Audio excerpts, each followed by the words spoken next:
Welcome to another episode of Metaverse Studio, brought to you by Phygtl, an AR Web3 platform that lets brands create immersive experiences for their users, unlocking a new dimension. And without further ado, here comes our host, Tommaso Di Bartolo. Phenomenal! Welcome to another episode of the Metaverse Studio, where Web3 minds deconstruct value creation in the Metaverse. And I have an amazing lineup here today of female in Web3. And I'm very excited to introduce you. Let's kick off things with Marja Konttinen. I hope I didn't butcher your family name. Is the marketing director of Decentraland Foundation, the first fully decentralized virtual world that is built, governed, and owned by its user. Her background is in video games, marketing, and was part of the launching Angry Birds space from the International Space Station with NASA. Marja, what a great pleasure to have you. Oh, glad to be here. And we have Sanja Kon. Sanja is CEO at UTRUST and a public speaker with an extensive experience in delivering sustainable revenue growth in multinational and startups with e-commerce and fintech industries. Sanja, what a great pleasure to have you. Thank you for having me. And I have the great pleasure, my co-host today, Janna Salokangas. Janna is co-founder of Mission Impact, a global leadership network focusing on business-critical Web3 training, personal growth, and impact for women so that they can accelerate their leadership within the organization and in their world. Janna, let's do this, right? How do you feel? Let's do this. Thank you so much for having me. I'm honored to be co-hosting a podcast with you, so thank you for having me. But moreover, I'm super excited about our today's lineup and exploring how do we empower women to take the leading role in shaping the next wave of emerging technologies. And super honored to discuss today with Marja and Sanja about these. So I guess we're going to touch base about decentralized payments, a little bit Web3 marketing, and let's see where we end up to. So why don't we kick off?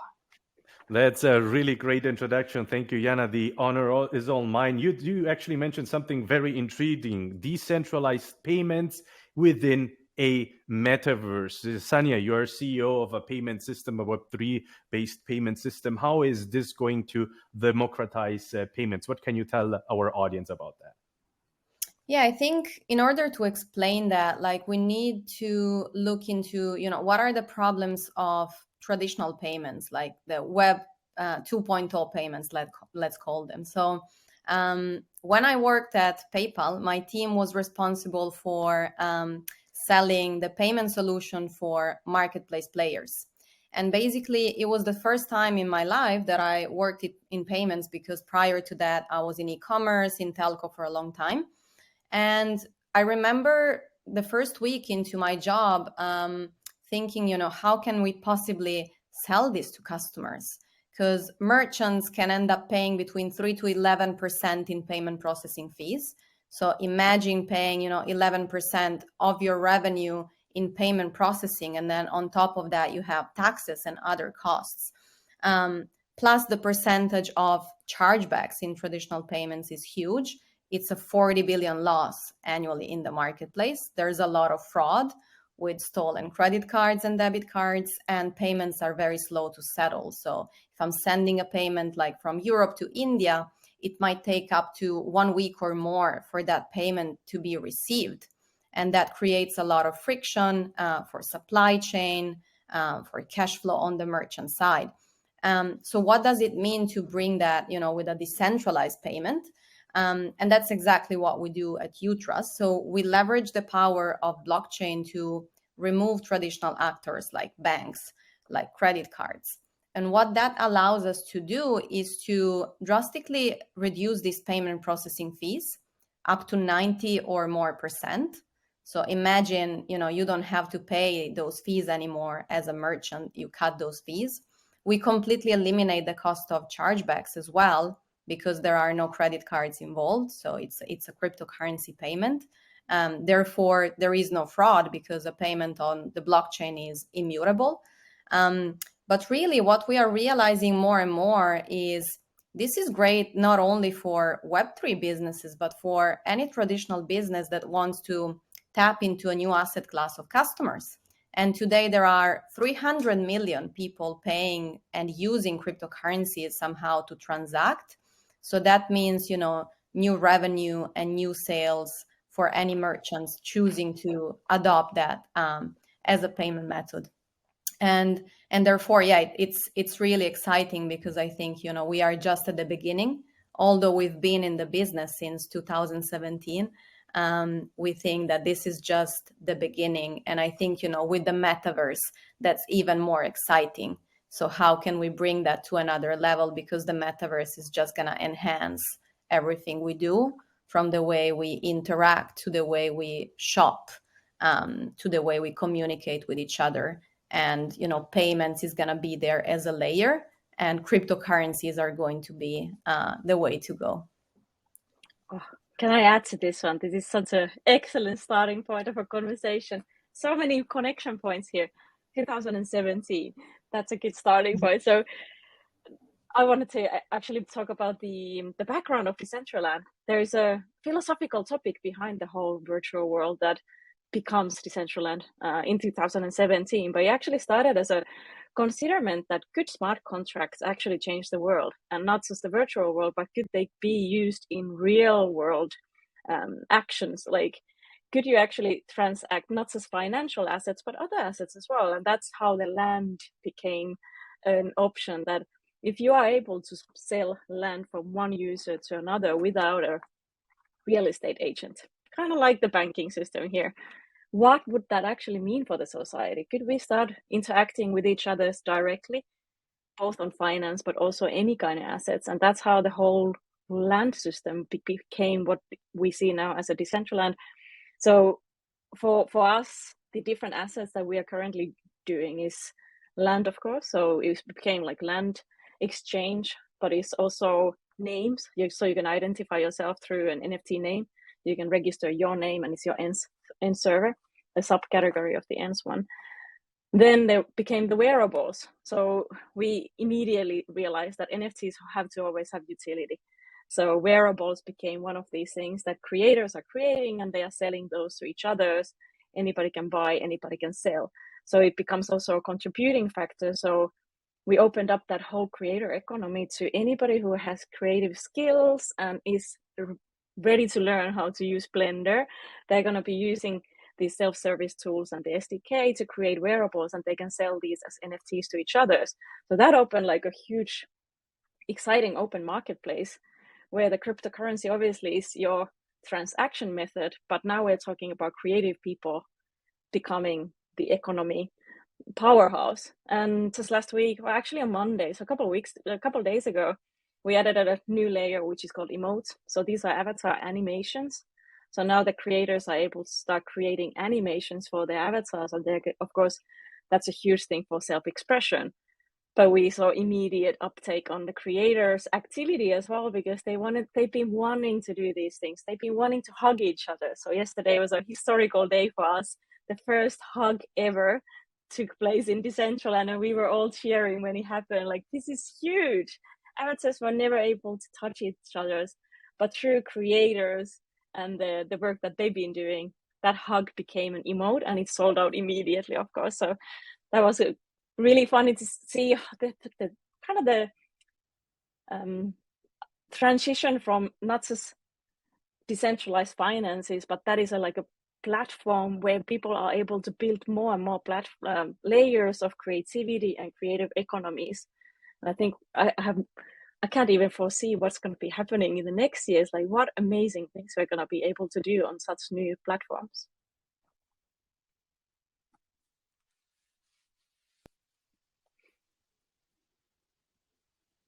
I love this topic because I'm always exploring how Web3 can be used as a force for good in the real world. And you mentioned like how smart contract can be used in the real world. So I think there's just so many opportunities how we can, with decentralized financing, strengthen the community ownership, stimulate local commerce, and protect against, gentrification and make it accessible and diverse for everybody. So that's a great point. Thank you for that.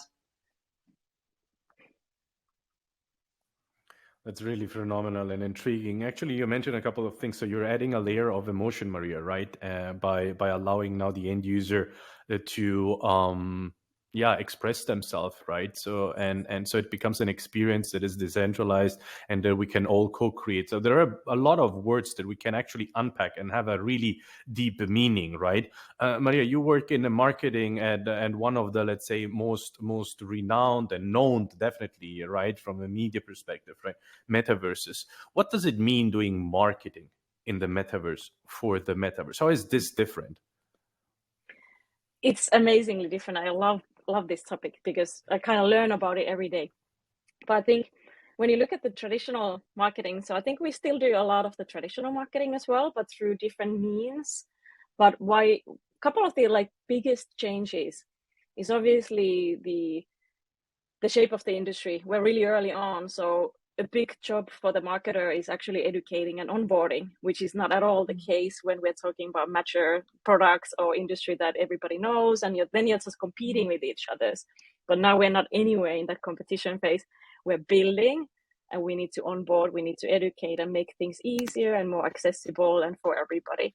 And that's a great place for a marketing person to be, because you get to try out all these things. There is no one way to do anything at all. You have to test and trial.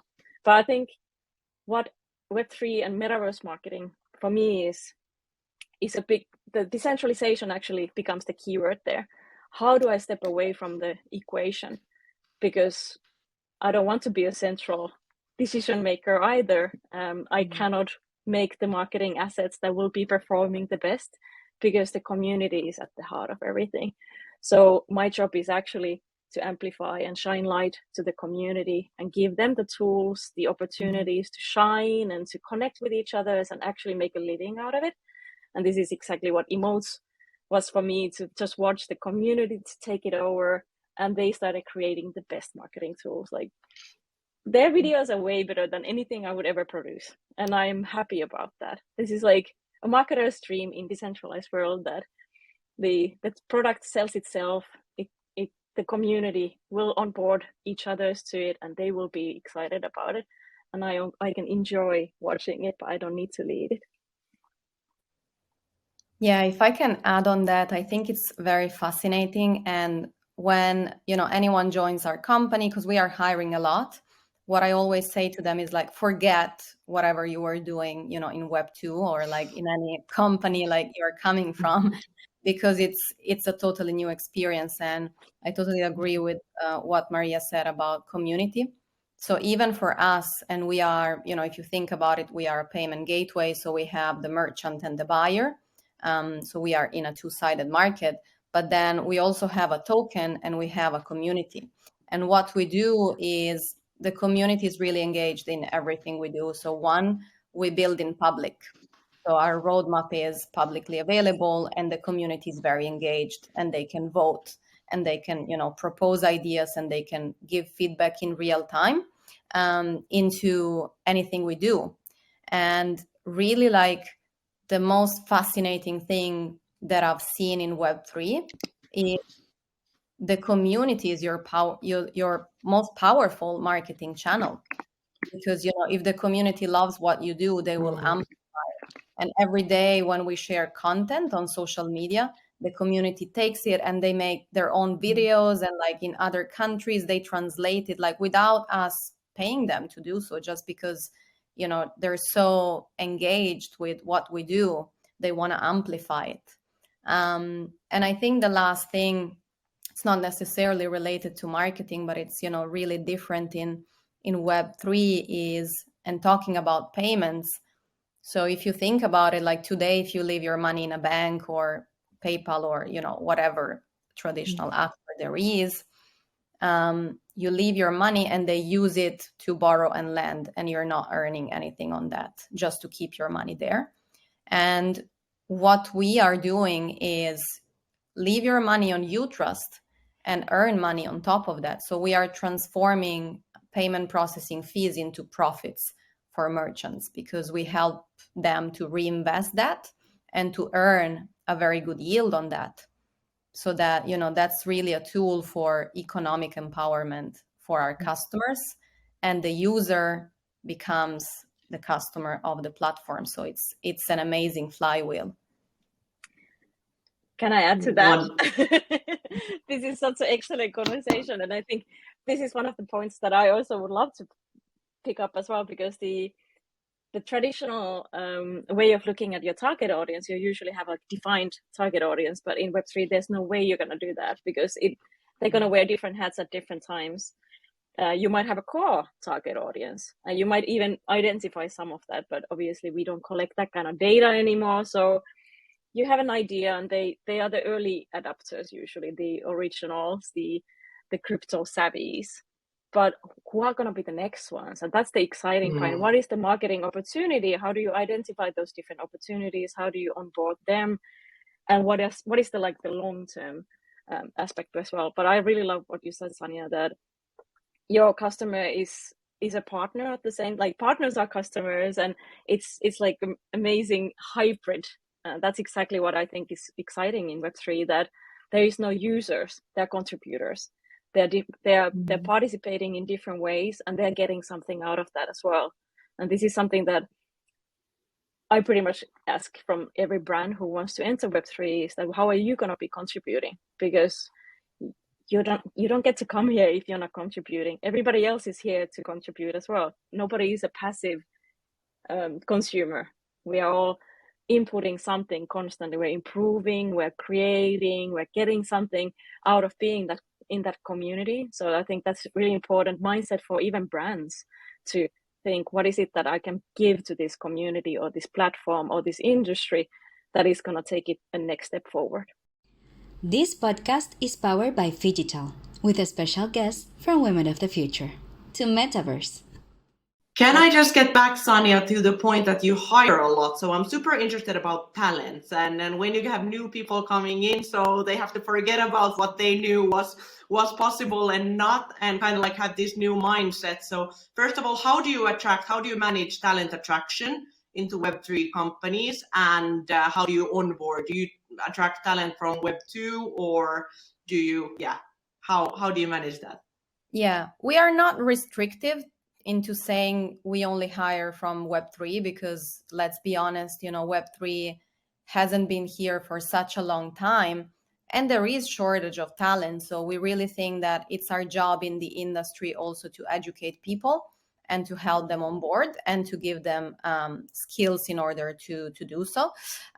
So basically what we did internally, we have an internal academy that, based on your role and, what your position will be, we give you the necessary skills in order to perform your job and learn about Web3.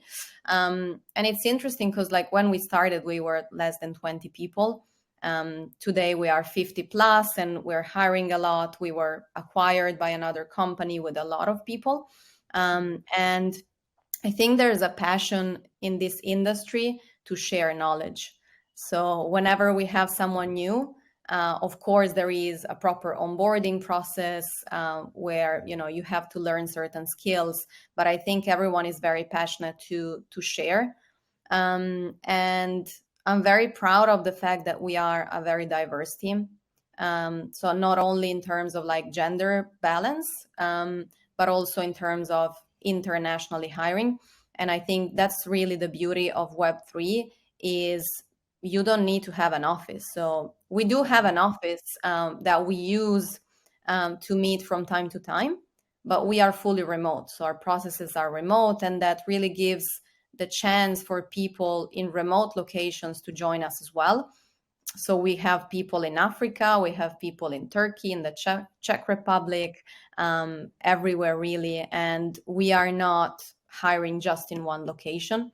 And I think that's really the best part about Web3, is unlocking opportunities for people who do not have the means to, live in London or, live in New York. And really for the first time in history, I think we are witnessing this shift where we are global, we have no office, and people can come and join. And I think, what Maria was saying is super interesting, because DAO is the next evolution of that. So we are not a DAO, but there are elements of like DAO that we are evaluating for the future. So I'm very interested in like watching how this space will evolve, because I think, you know, ultimately that's where we want to go. So much to unpack here. So on one hand, we are saying we are educating the end user, right? That doesn't just necessarily need to be the crypto aficionado, right? But actually in order for us to get to early mass adoption, right? We need to do and rethink how we are educating. Educating means sharing. Education means contribution, right? Now we here as the ecosystem in Web3 need to produce tools, SDKs, no coding tools, right? That then powers others, meaning the new users, as well as new brands like Maria was saying, right? To contribute, to co-create. And actually, the more you think about that, right, Sanja and Maria and Janna, right? Co-creation hasn't really existed, right, somewhere else, at least not when you think of a decentralized co-creation method, right? So Maria was talking about wearables and maybe, you know, co-creating into, even in the future through SDKs, other emotion layers that you can add to it, right? I love the fact what Sanja said, you are building in public, right? So when we were looking back a couple of years ago, whatever you were doing in terms of IP was secret, right? You know, you go today to, especially, I mean, that's really impressive, right? You go to a bank and say, hey, what are you building? I say, oh, this is IP. We don't talk about that, right?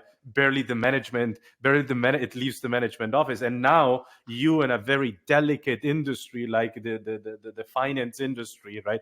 You are doing it publicly and giving actually also the empowerment and rights to third parties, the end user, your future clients, to upvote what you want to do. This is all a mindset shift, right? It's a behavioral shift. It's not technology that is coming to the market, right? This is not that we say we are losing this thing called blockchain that empowers, you know, this world that we are calling metaverses and this unique digital asset.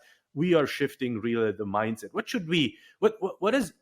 How do we get to mass adoption, ladies? What is missing for mass adoption? Maybe actually, to be more specific, Sanja, right? Payments, right? It's kind of the culmination of the user experience. You have done something, you have created something, and then you want to buy, right? And the user experience nowadays, the payment method on a Web3 infrastructure is still very cryptic. It's still not really fluid, if you so want, right? Pleasant, right? It's not a pleasant experience. Are you looking at mass adoption and / maybe more specific in, you know, how do you want to create a Web3 payment and checkout that is more fluid?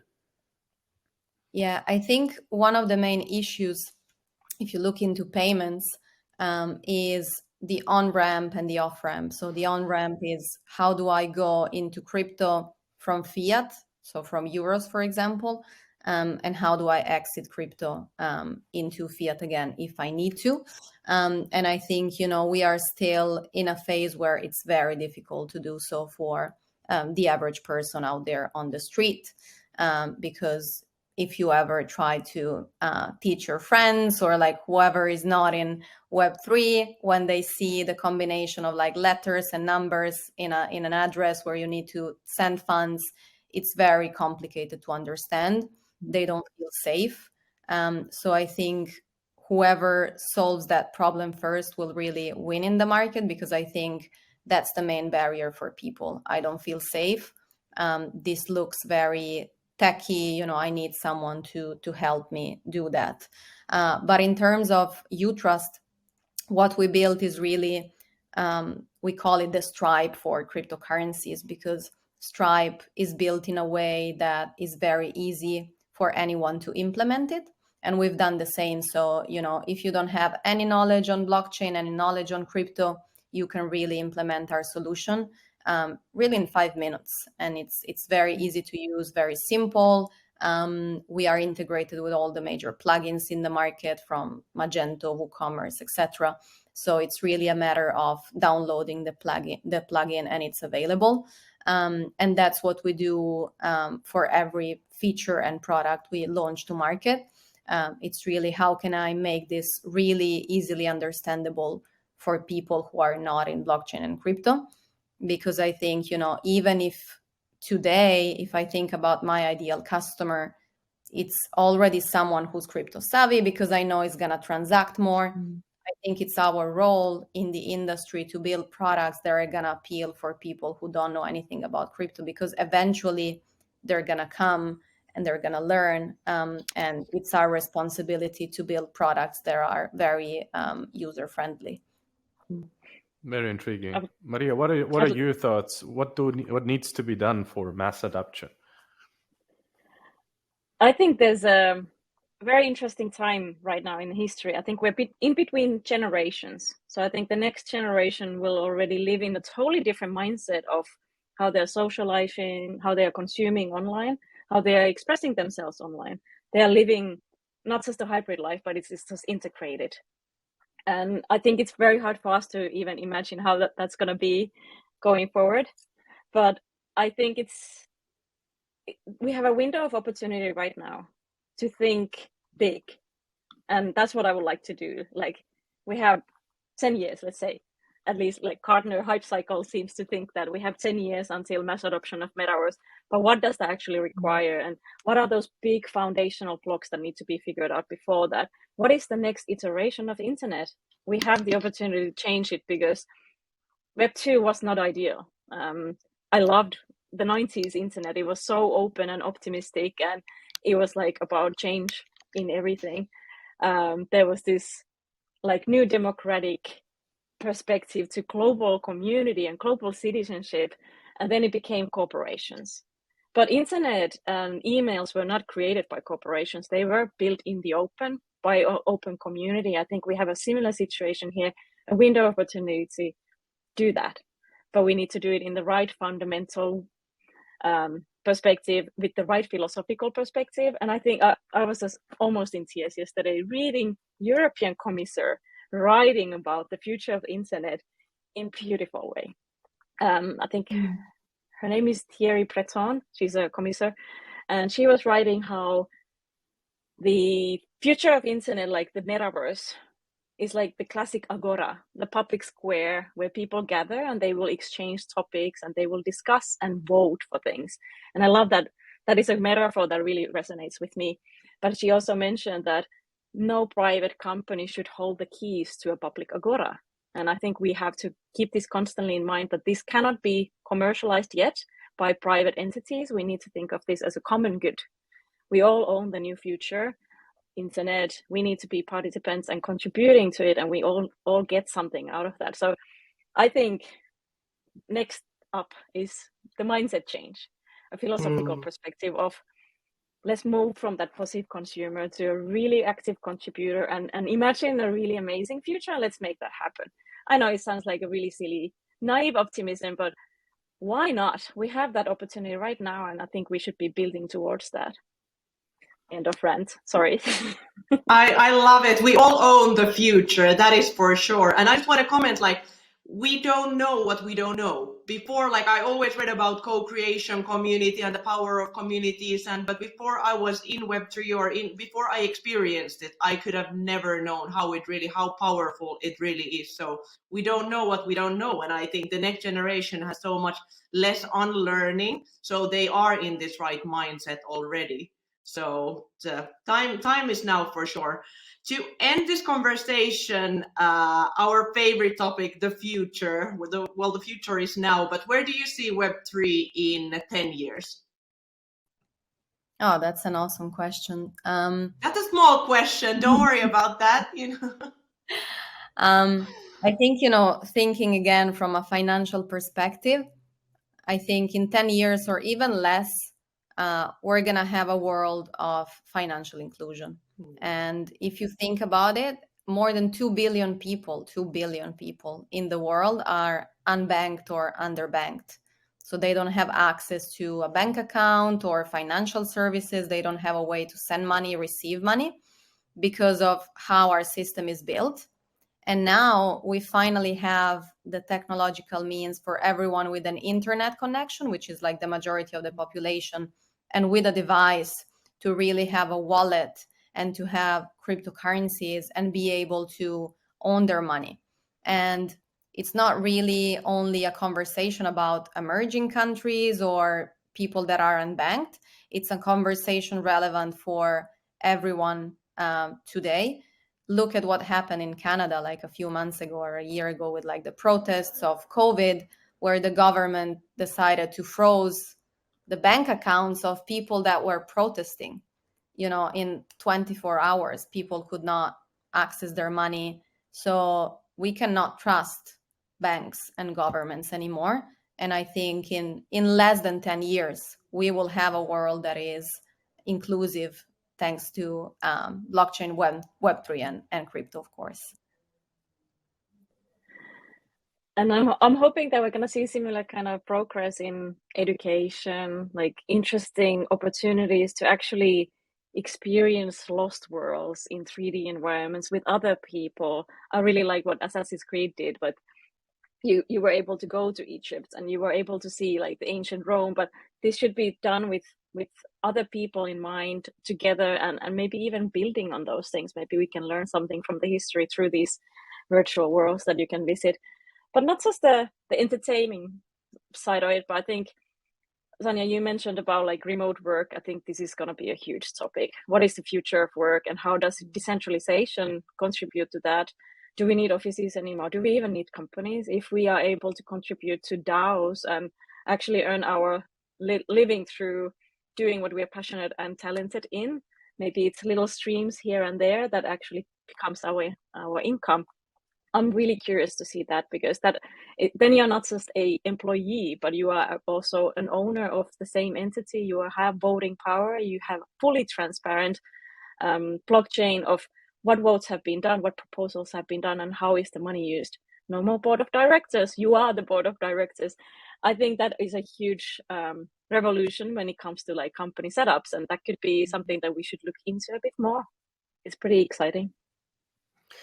And with that in mind, a very bright and exciting future that we all are going to co-create. Thank you so much, Sanja Kon, Marja Konttinen, and this would not have been possible without Janna Salokangas. Thank you so much. And as always, I like to wrap up things with, I'll meet you in the metaverse. Bye. I'll see you in the next episode. Thank you so much for watching our podcast. Stay tuned on our social media network and see you in the metaverse.